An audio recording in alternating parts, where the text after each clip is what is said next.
بسم اللہ الرحمن الرحیم. شروع اللہ کے نام سے جو بڑا مہربان اور نہایت رحم والا ہے. منحوس عورت کی 3 نشانیاں. ایسی عورت سے جلد جان چھڑاؤ. حضرت علی رضی اللہ تعالیٰ عنہ سے ایک شخص نے منحوس عورت کی نشانیوں کے بارے میں سوال کیا تو حضرت علی رضی اللہ تعالیٰ عنہ نے فرمایا اس عورت کی یہ 3 نشانیاں ہوں گی. ناظرین، حضرت علی رضی اللہ تعالیٰ عنہ نے ارشاد فرمایا کہ منحوس عورت کے اندر یہ 3 نشانیاں ضرور ہوتی ہیں. اگر یہ 3 نشانیاں واضح نظر آنے لگ جائے تو جلد سے جلد ایسی عورت سے جان چھڑا لو.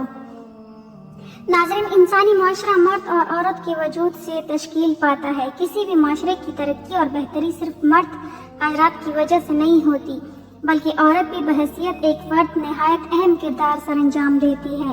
یوں تو آج دنیا کی کوئی قوم اور کوئی مذہب عورت کے مقام و حیثیت اور ان کے کردار کی اہمیت سے انکار نہیں کر سکتا.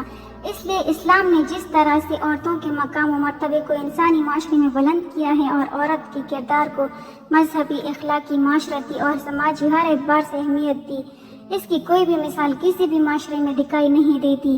اب یہ بات بھی حقیقت ہے کہ اسلام سے پہلے عورت نہایت ہی مظلوم ہر اعتبار سے ایک ایسی زندگی گزارنے پر مجبور تھی جس میں عورت کی کوئی عزت اور اس کا کوئی نام نہ تھا. عورت کے وجود کو قابل ذلت سمجھا جاتا تھا اور اسے تمام برائیوں کا سرچشمہ جانا جاتا تھا. اس کے بعد اسلام کی آمد عورت کے لیے غلامی، ذلت اور ظلم سے آزادی کا پیغام تھی.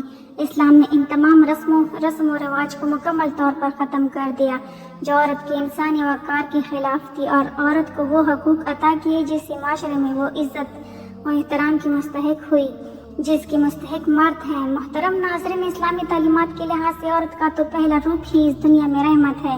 بیٹی بن کر پورے خاندان کے دلوں پر راج کرتی ہے. بہن بن کر بائی کی سچی اور مخلص دوست اور ماں کا بازو بن جاتی ہے اور جب بیوی بنتی ہے تو ہمیشہ ساتھ نبھانے والی اور ہر دکھ اور سکھ کا ساتھی بن جاتی ہے. تو اللہ تبارک و تعالیٰ اس کا مرتبہ اس قدر بیان کر دیتا ہے کہ جنت کو اٹھا کر اس کے قدموں میں رکھ دیتا ہے. حضرت علی رضی اللہ تعالیٰ عنہ نے ارشاد فرمایا ہے کہ مرد کی مردانگی کی سب سے عظیم اور بلند تر سطح یہ ہے کہ کسی مرد کی وجہ سے کبھی بھی کسی عورت کی آنکھوں میں آنسو نہ آئے. ناظرین، جان لیجیے کہ کسی بھی معاشرے میں عورت کا فطری مقام اس کا گھر ہے جہاں وہ اپنی چھوٹی سی ریاست کی مالکہ ہے. اسلام نے عورت کو وہ مقام اور مرتبہ عطا کر دیا ہے جو کسی دوسرے مذہب نے عورت کو عطا نہیں کیا. اسلام نے مرد کو عورت کا محافظ قرار دیا ہے اور یہ ہمارا مذہب اسلام ہی ہے جس نے خاندانی رشتوں کی پہچان کروائی ہے. اس ویڈیو میں عورت کی کچھ ایسی خوبیاں بیان کی جا رہی ہیں کہ جن سے عورت کا کردار مزید مزین ہوتا ہے. ساتھ ہی ساتھ عورت کی 3 ایسی غلطیوں کے بارے میں بتایا جائے گا جن کے سبب عورت کو منحوس قرار دیا گیا ہے اور یہ 3 کام یا 3 غلطیاں جو بھی عورت کرتی ہے تو وہ منحوس عورت کہلاتی ہے. اس حوالے سے حضرت علی رضی اللہ تعالیٰ عنہ کا قول بھی آپ کو بتائیں گے کہ آپ رضی اللہ تعالیٰ عنہ نے اس بارے میں کیا ارشاد فرمایا ہے. تمام خواتین کو یہ بات ہمیشہ یاد رکھنی چاہیے کہ جب بھی عورتوں کی نیک خوبیوں کی بات ہوگی تو شوہر کی فرمان برداری سر فہرست ہوگی.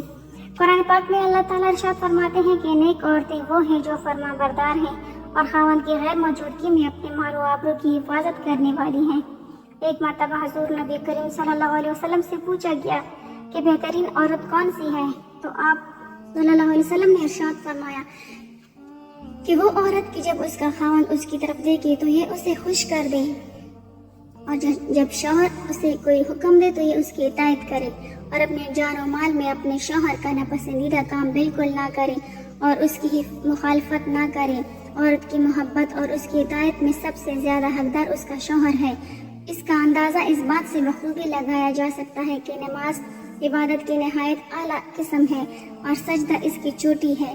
لیکن اسلام نے شوہر کا مقام و مرتبہ واضح کرنے کے لیے اتنی اونی مثال بیان کی ہے کہ سیدنا ابو ہریرہ رضی اللہ تعالیٰ عنہ سے روایت ہے کہ نبی کریم صلی اللہ علیہ وسلم نے فرمایا کہ اگر میں اللہ تعالیٰ کے سوا کسی اور کو سجدہ کرنے کا حکم دیتا تو بیوی کو اپنے شوہر کو سجدہ کرنے کا حکم دیتا.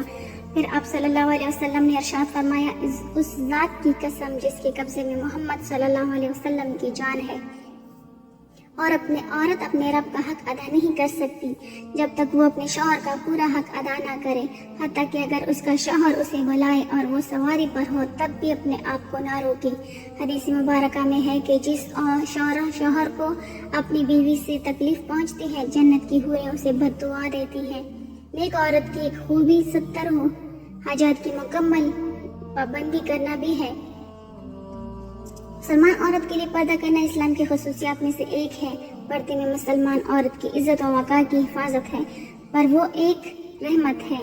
اسلام نے عورت کو انتہائی بیش قیمت سرمایہ قرار دیا ہے، اس لیے اس کی حفاظت کا خصوصی انتظام بھی کیا ہے۔ زمانہ جاہلیت میں پردے کا کوئی رواج نہیں تھا، اور یہ صرف اور صرف ایک اسلامی حکم ہے، یعنی اسلام نے پردے کا علم نافذ کیا ہے۔ خواتین یہ بھی جان لیں کہ ان کے لیے اپنے شوہر کی اطاعت کتنی اہم ہے۔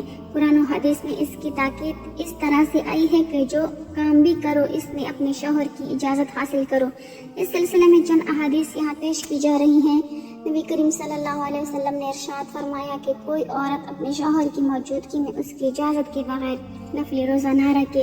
اس کے علاوہ بھی چند نیک خوبیوں کا ذکر کریں گے، لیکن پہلے آپ کو حضرت علی رضی اللہ تعالیٰ عنہ کے فرمان کے مطابق بتاتے ہیں کہ بدبخت اور منحوس عورت کی 3 نشانیاں کون کون سی ہیں۔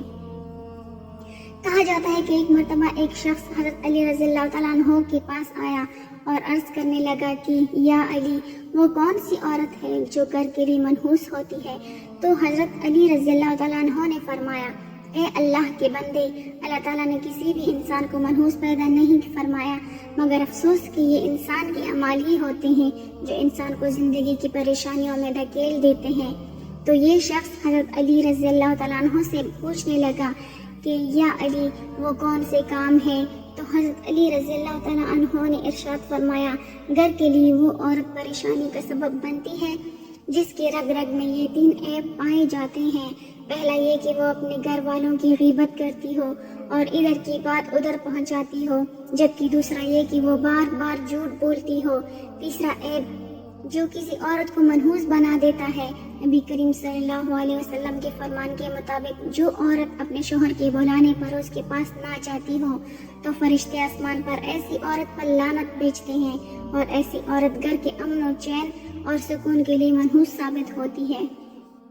محترم ناظرین، جان لیجئے کہ یہ 3 عادتیں ہیں جو کسی بھی عورت میں ہوں گی تو وہ اپنے ساتھ اپنے گھر والوں کو بھی برباد کر دیتی ہیں اور اس گھر کی خوشحالی اور سکون کو بھی برباد کر دیتی ہیں۔ یہ 3 کام یعنی غیبت کرنا، شوہر کی بات نہ ماننا اور جھوٹ بولنا، یہ 3 کام کسی بھی عورت کو ہرگز نہیں کرنے چاہیے، جبکہ ان 3 کاموں میں سے 2 کام تو ایسے ہیں جو کہ عورتوں کے ساتھ ساتھ مردوں کو بھی نہیں کرنے چاہیے، یعنی غیبت کرنا اور جھوٹ بولنا، کیونکہ یہ بہت بڑا گناہ ہے۔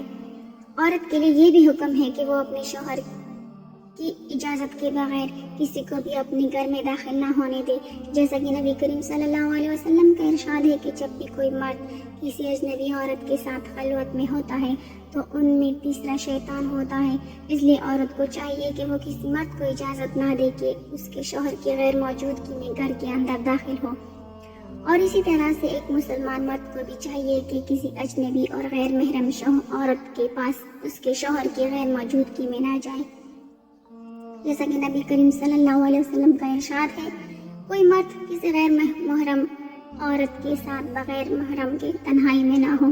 اسی طرح عورت کے لیے بھی ضروری ہے کہ وہ شوہر کی اجازت کے بغیر کسی غیر محرم سے بات نہ کرے۔